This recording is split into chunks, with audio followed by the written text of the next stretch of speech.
এটা কোরআনের সূরা মায়েদার 47 নম্বর আয়াতে খুঁজে দেখেন গা, লিকুল্লি উম্মাতিন ওয়াহিদান। এত মানে কোরআন পড়ে কোরআনের অর্থ জানে না। 1000 হাফেজ সাহেব একখানে জড়ো করবেন, এই আয়াতের অর্থ বলতে পারবো না। সে খালি মুখস্থ করতে, সে অর্থ জানে না। লিকুল্লি উম্মাতান ওয়াহিদান, আমি ইচ্ছা করলে এক উম্মত করতে পারতাম, আমি বিভিন্ন উম্মত গোত্রে ভাগ করছি। আর মুসলমান কয় পৃথিবীতে কাউরে রাখবো না, আমি একাই থাকবো।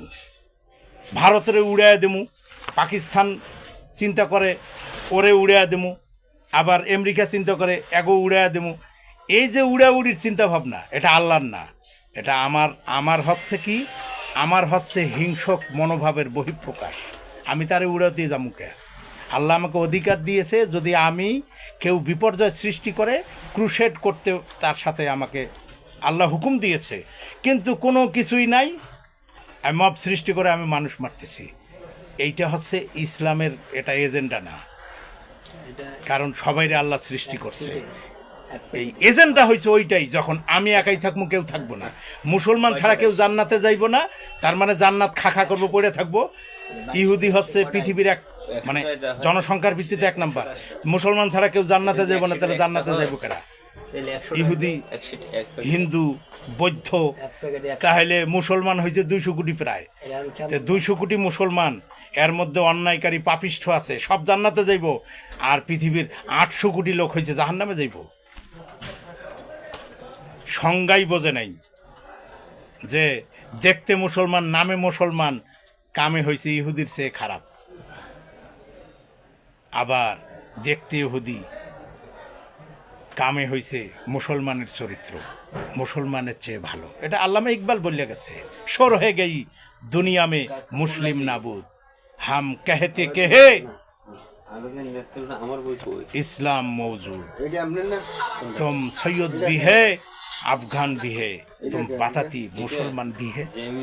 আমি শর্টে বললাম, আল্লামা ইকবাল বলছে পৃথিবীতে মুসলমান ছেয়ে গেছে, কিন্তু আমি বলি তুম দেখকার শর্মাইয়া হো, তুমি মুসলমান, তোমার চরিত্র দেখলে ইহুদিরাও লজ্জা পায়। এ কি মুসলমান? এ তো ইহুদির চেয়ে নিকৃষ্ট হয়েছে। তাই সারা পৃথিবী জুড়ে আইনের শৃঙ্খলা, আইনের লঙ্ঘন হচ্ছে না। সারা পৃথিবীর বহু দেশে সিন্ডিকেট কি ওরা চেনে না।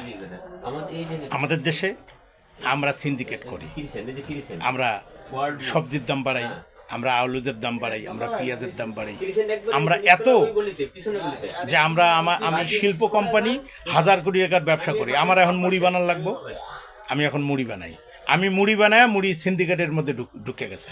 শিল্পপতি যেখানেই হাত দিয়েছে ওইটাই সিন্ডিকেটের মধ্যে। এক সময় গ্রামে আমরা দেখেছি, এক সময় গ্রামে ছোট ছোট ছোট ব্যাপারীরা এই 5 বস্তা 2 বস্তা 3 বস্তা চাউল সিদ্ধ করে বিক্রি করতো, গ্রামের লোক চাউল কিনতো। এখন শিল্পপতিরা এখন অটোমিল দিয়ে এখন এটা সিন্ডিকেটের মধ্যে নিয়ে গেছে। এখন সকালে বিকালে চাউলের দাম বাড়ে। চাউলের বস্তা 1200 টাকার বস্তা 1800 টাকা, 2000 টাকা হয়।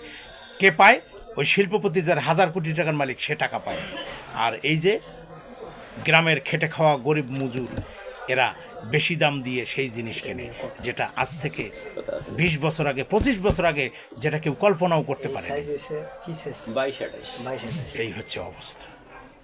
এই যে পৃথিবীতে বিপর্যয়, এটাই হচ্ছে এই পুঁজিবাদী সাম্রাজ্যবাদী। পুঁজিবাদী কি?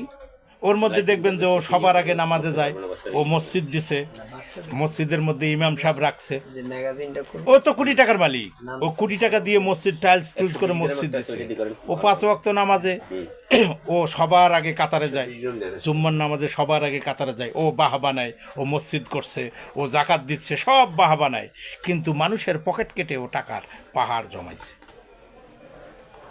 এই যে অবস্থা, এই হয়েছে ধর্মের অবস্থা। এই জন্য আজ থেকে 10 বছর আগে নাস্তিকের সংখ্যা খুব একটা খুঁজে পাওয়া যাইত না, এখন দেখবেন হাজার হাজার লোক নাস্তিক। এটা শেষ জমানা, আস্তে আস্তে লোকজন খালি হয়ে সব নাস্তিকতার দিকে ধাবিত হবে। বন্ধুরা, সবাই ভালো থাকবেন, সুস্থ থাকবেন, এবং সবার প্রতি অনুরোধ, ভালো মানুষ বিয়ে বেটার পারসন, ভালো মানুষ হবে, ধার্মিক হওয়া লাগবো না, ভালো মানুষ হইলেই ভালো ধার্মিক হতে পারবে। এটাই সবচেয়ে বড় কথা। সবাই ভালো থাকবেন, সুস্থ থাকবেন। ভালো লাগলে লাইক কমেন্টস করে পাশে থাকবেন। আসসালামু আলাইকুম ওয়া রাহমাতুল্লাহ। 100 গ্রাম 120 গ্রাম ইয়েতে 80 পর্যন্ত 8 পেপার আছে 80